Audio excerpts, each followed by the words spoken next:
Halo semuanya, di video ini kita akan membuat detektor gerak menggunakan sensor PIR. Oke? Nah, jadi apa itu sensor PIR? PIR itu kepanjangannya Passive Infrared Sensor ya, disingkat PIR.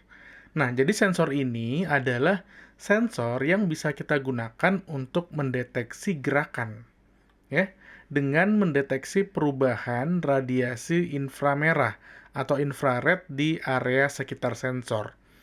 Nah, gitu. Jadi sensor ini ya, mendeteksi perubahan infrared ya. Jadi dia memancarkan infrared, nah nanti dia ngedeteksi perubahan-perubahannya seperti itu. Nah, sensor ini sering digunakan di dalam sistem keamanan, ya. Misal nih teman-teman ada alarm gerak, misal kalau kita masuk ke suatu mall atau swalayan terus tiba-tiba pintunya terbuka, nah itu menggunakan salah satu sensor berjenis PIR ini, ya. Passive infrared. Nah, gitu. Misal, teman-teman pernah lihat lampu yang nyala sendiri atau mati sendiri ketika ada orang yang lewat di bawahnya. Nah, itu sama, menggunakan sensor PIR ini. Nah, gitu ya. Bentuk sensornya seperti ini, teman-teman bisa lihat ya. Ya, sebenarnya bentuknya ada berbagai macam jenis, tapi cara kerjanya tetap sama. Kebanyakan menggunakan passive infrared. Oke, lanjut. Nah, ini spesifikasi dari sensor PIR ya. Tapi ini spek yang standar. Jadi kalau teman-teman beli di e-commerce ya, beli sensor PIR yang harganya murah, nah itu spek standarnya seperti ini. Tapi tetap nanti disesuaikan aja dengan kebutuhan teman-teman. Kalau yang spek ini biasanya ya kita pakai untuk praktek aja ya atau belajar. Nah, kalau untuk yang aplikasi realnya, nah ini kurang karena dari jaraknya, dari ketahanannya itu sangat kurang. Ini hanya dipakai untuk belajar aja, untuk prototype aja. Nanti untuk realnya teman-teman bisa beli sensor PIR yang industrial grade. Nah, gitu ya. Oke, nah kita lihat di sini. Jadi yang pertama untuk tegangan operasinya itu 5 volt ya sebenarnya ya. Amannya 5 volt, walaupun di sini dibilang 4,8 sampai 20 tuh masih bisa, tapi amannya 5 volt aja kayak biasa.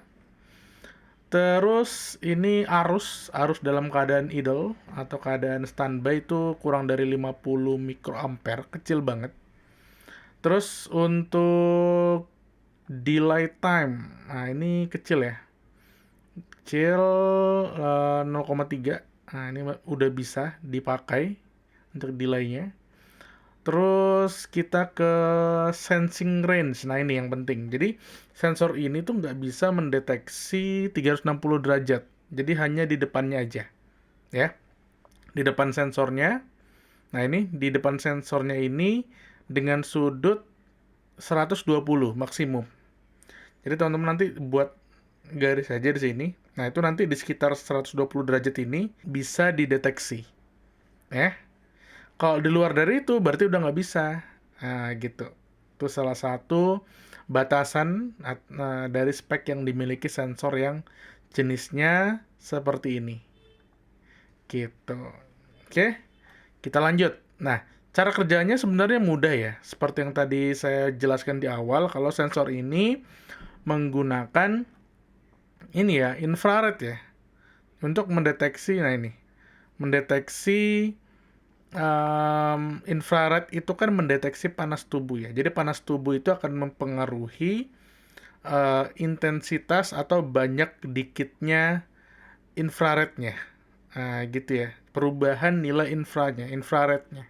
Seperti itu. Jadi nanti kalau ada manusia yang lewat, nah itu kan punya panas tubuh sendiri ya.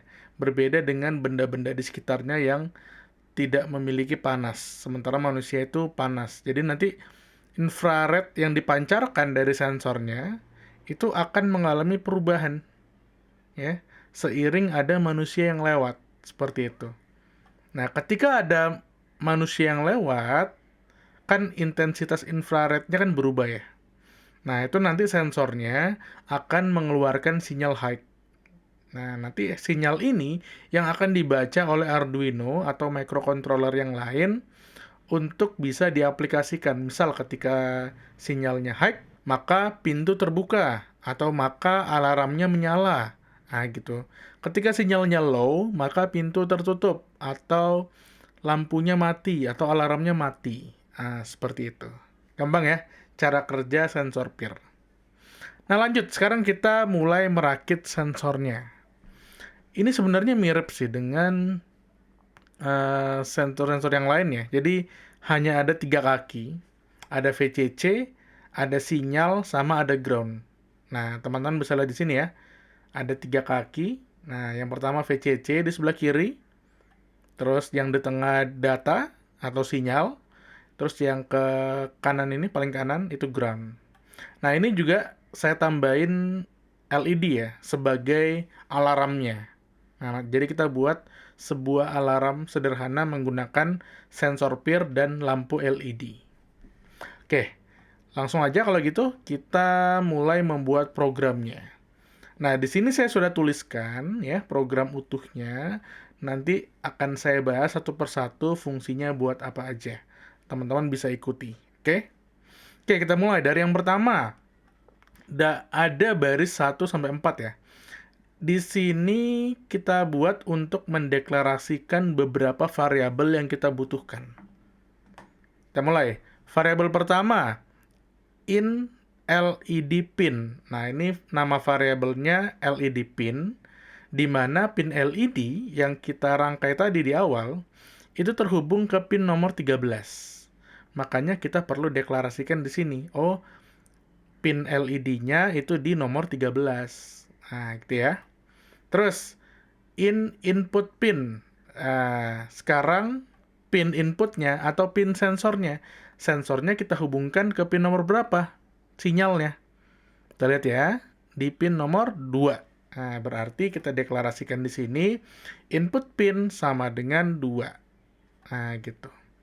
Variabel yang ketiga, ada namanya peer state. Nah, peer state ini kita buat untuk menandakan status dari sensornya. Apakah dia sekarang lagi low atau lagi high. Ini nanti berguna di program kita. Di mana ketika nanti sensornya udah jadi high, nah kita nanti ngebaca statusnya itu tadi, terus kita pengen dia sensornya jadi low lagi, supaya nggak high terus, supaya alarmnya nggak nyala terus. Nah, gitu. Jadi kita buat variabel state awalnya 0. Inisialisasi state-nya awalnya mati dulu nih, sensor. Nggak mungkin kan sensornya tiba-tiba langsung high. Alarmnya bakal nyala. Nah, gitu. Terus yang terakhir ada variabel namanya val. Val ini Val ini kita gunakan untuk menyimpan nilai ininya ya, menyimpan nilai data yang terbaca, data yang terbaca. Nah, val ini kita gunakan untuk menyimpan nilai dari sensor ya, apakah dia high atau low, gitu. Kalau beda ya antara state sama val. Kalau state ini sebagai inisialisasi awalnya aja, dia bernilai low. Gitu. Kalau val itu untuk menyimpan data nilainya. Apakah dia high atau low. Walaupun nilainya sama ya, cuman ada high sama low. Tapi fungsinya berbeda. Nah, gitu ya. Lanjut. Setelah kita deklarasi, kita ke setup. Nah, di sini kita men-setup beberapa hal ya. Yang pertama, mode dari pinnya. Karena kita menggunakan dua komponen ya. Ada komponen LED sama komponen sensor. Maka kita perlu deklarasikan atau setup modenya. Apakah dia modenya input atau dia modenya output. Yang pertama, untuk LED. LED, karena kita pengen menyalakan LED-nya, maka dia modenya output. Udah jelas ya. Terus, sensornya, input pinnya. Nah, karena sensor ini akan mengeluarkan sinyal dan akan mengirimkan sinyalnya ke dalam Arduino, ya, maka dia kategorinya atau modenya adalah input. Dia menginput nilai dari sensor ke dalam Arduino untuk dibaca. Nah, terus kita set serial begin juga untuk menampilkan datanya di serial monitor. Lanjut, nah sekarang kita ke loop. Nah, di sini ya, kita gunakan nih variabel filenya. Jadi file ini kita gunakan untuk membaca data dari input pin dari sensornya. Dia mengeluarkan apa nih? Mengeluarkan high atau mengeluarkan low untuk sinyalnya. Kita simpan di variabel file. Nah, nanti di if statement ini ya ada logika di sini, logic if else seperti biasa.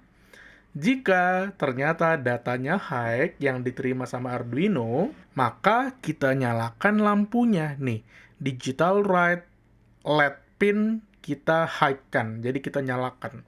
Ketika data yang diterima oleh Arduino dari sensor itu high, maka lampunya kita nyalakan.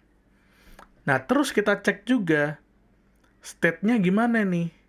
State awalnya kan kita udah set low ya. Nah, state awalnya low. Oh, karena nilainya sudah high, maka kita buat state-nya jadi high. Nah, gitu ya. Terus kita kasih keterangan di sini, motion detected di serial monitor. Nah, gitu. Itu if yang pertama ya. Untuk else-nya. Nah, else-nya, nah nanti ketika sensornya udah menyala gitu ya, udah menyala, nilainya udah high, dia tuh nggak selamanya high. Jadi sensor peer ini high-nya cuman beberapa saat. Jadi nyala gini kan, high, terus beberapa detik langsung low secara otomatis. Nah gitu, jadi dia nggak selalu high. Jadi ketika dia nyala high, ya atau ketika mendeteksi ada gerakan dia high, terus diam, terus tiba-tiba low sendiri. Nah gitu. Itu salah satu karakteristik yang dimiliki oleh sensor ini. Nah, ketika si file-nya ini jadi low, maka else-nya jalan ya. Kalau high kan yang jalan yang di sini perintahnya. Kalau ketika dia file-nya low, maka yang jalan yang di sini. Nah, ketika dia low, apa yang terjadi? Yang terjadi, LED-nya mati. Nih, digital write LED pin low. Oke? Nah, terus kita cek lagi nih. Peer state-nya masih high nggak? Nah, ternyata masih. Karena kita belum ngubah. Ya kan? Walaupun nilai filenya sudah low, tapi peer state-nya masih high. Maka kita buat low kembali. Nah, gitu ya. Dan kita kasih keterangan motion ended. Gerakannya selesai. Sudah tidak ada gerakan lagi. Nah, gitu. Dan nanti mutar terus nih di sini. Dia ngecek apakah sensornya high atau low. Kalau low ya jalankan ini terus. Kalau ketika ada gerakan, maka dia high dan menjalankan perintah ini. Nah, gitu. Gampang ya? Nah, ini simulasinya. Saya gunakan Walkwi untuk mensimulasikannya. Teman-teman bisa lihat di sini, ya. Ketika saya pencet simulate motion, maka nanti akan keluar di serial monitornya tulisan motion detected, dan nanti dia beberapa saat akan secara otomatis motion end, motion selesai, tanpa saya menyentuh apa-apa. Tuh, lihat ya. Jadi ketika motion detected, beberapa detik, terus nanti muncul motion end. Nah, gitu. Itu salah satu karakteristiknya. Jadi dia secara otomatis ketika sudah high, dia akan low kembali. Nah, gitu. Gampang ya? Oke, saya rasa cukup sekian untuk video kali ini. Nanti kalau ada pertanyaan seperti biasa, teman-teman bisa drop aja di kolom komentar. Kita lanjut lagi di video berikutnya.